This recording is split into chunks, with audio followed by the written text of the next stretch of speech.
everywhere you turn to now is PCOS, PCOS, PCOS. People link their weight gain to PCOS. Some people even think that their weight loss is as a result of PCOS.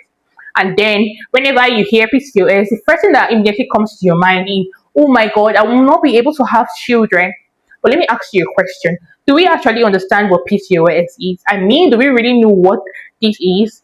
Hi everybody, it's Nalia here. Welcome back to my YouTube channel. In today's video, we're going to be discussing PCOS. So by the end of the video, you'll be able to understand what PCOS really is, what causes it, and how to manage it.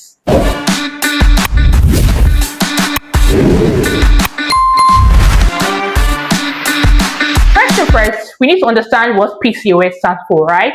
PCOS stands for polycystic ovary syndrome. And now, because you've heard ovary, you're wondering, this is an ovary problem. No, PCOS is not an ovary problem.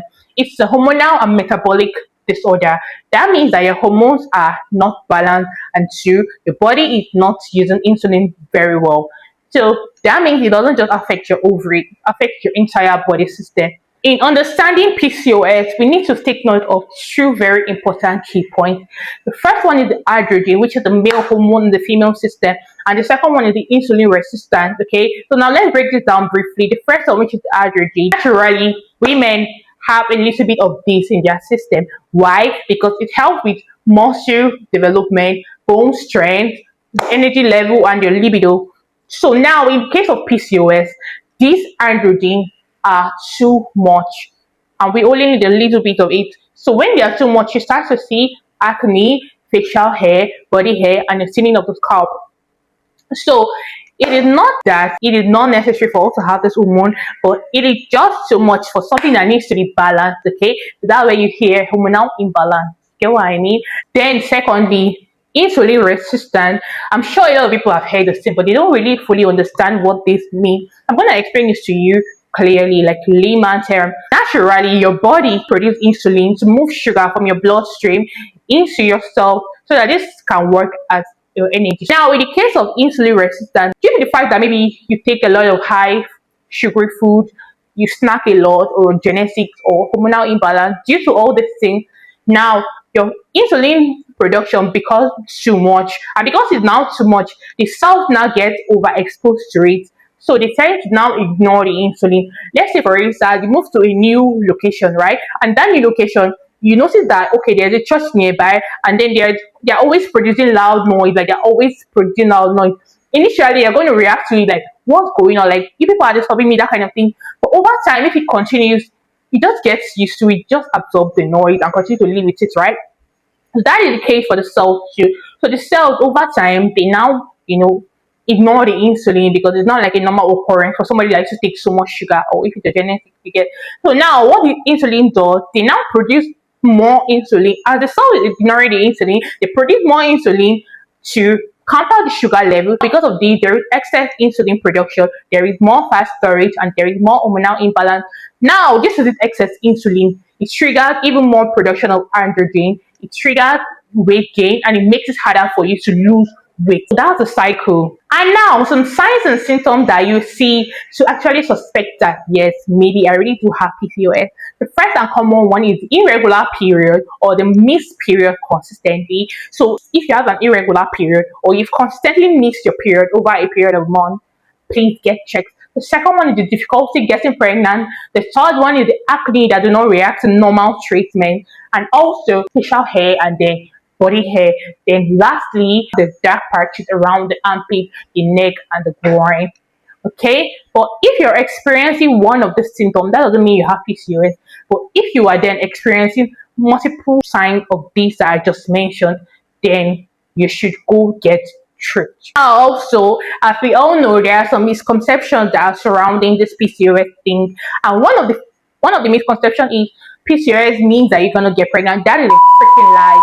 PCOS does not mean that you won't be able to have children. It might be hard, yes, but you can be able to get children, okay? Secondly, it means that you have a cyst or you're lazy. No, PCOS doesn't necessarily mean you have a cyst, right? And then PCOS doesn't always mean that you are lazy. It's a biological condition. Now, speaking of the misconception, we're going to talk about the first one, which is the infertility around PCOS. Here is the thing. PCOS can make you have irregular period. That means you're not ovulating every month, and that means you're not releasing egg regularly, right? But that doesn't mean you don't ovulate. Do you understand? You do not ovulate every month doesn't mean you don't ovulate. Does that make sense? So let me explain this to you in a better way. PCOS, right, affect ovulation, right? That means you're not releasing egg regularly. So if you're not releasing egg regularly, that means it becomes harder for you to get pregnant because it's when there's an ovulation, it's when ovulation takes place, that's when the fertilization can occur, right? So in this case, what do? You track it religiously, right? Now I'm coming to that. Let me break it to you that it is not impossible to get pregnant because a lot of people with PCOS are literally carrying their babies. I mean children, 3, 4, 5 kids, healthy babies for that matter. So now the key for this thing is to maintain this condition properly and manage it well.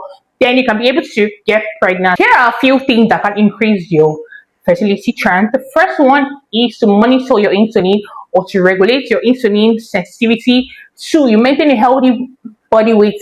You maintain a healthy body weight and track your cycle religiously. People track their ovulation. Yeah, there is a strip to track your ovulation. The way you notice, okay, ovulation came this month. What do? Religiously, if you're trying to have kids though, you get what I mean, right? So if you have PCOS and you're thinking you cannot get pregnant, go get help, get evaluated, have all the support you need, and I promise you, you're going to come back and testify. PCOS does not mean you cannot get pregnant. Now, aside from the fertility thing, here are the general ways you can manage PCOS. The first one is diet, nutrition, I mean. And now we want to maintain a balanced diet with high protein, healthy fat, more of food rich in fiber, right? And then want to avoid sugar because it messes with our insulin and everything. And the second one is exercise. You want to exercise because this way your body becomes even more sensitive to insulin. So you want to do strength training, cardio, and just literally moving your body consistently do. And then the third one is the medical support. Depending on the severity of your symptom or your signs, you need to really get medical help. And then these are look into stuff like hormonal therapy, treatment for your acne. Some people use tretinoin and doxycycline for their acne. Please consult your doctor first. Then thirdly, you can take some supplements or medication depending on what's advised to you. Okay, so if your symptom is so severe, please go to the hospital. I know this might be really hard for a lot of people, but if you are dealing with PCOS, you need to be very, very intentional about it. Okay, and obviously, if you manage well, I think you're going to be good. You're going to be so good. So you need to be very intentional about it.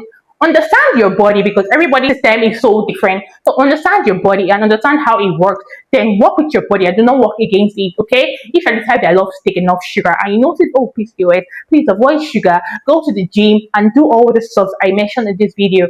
So if this video helped you get a little bit of clarity, please do not forget to like, share, subscribe, and give this video a thumb up. Of course, if you have any questions you want to ask, please leave it in the comment section. I'll be there waiting for it, answering your questions, okay? I will see you obviously in my next video, and goodbye.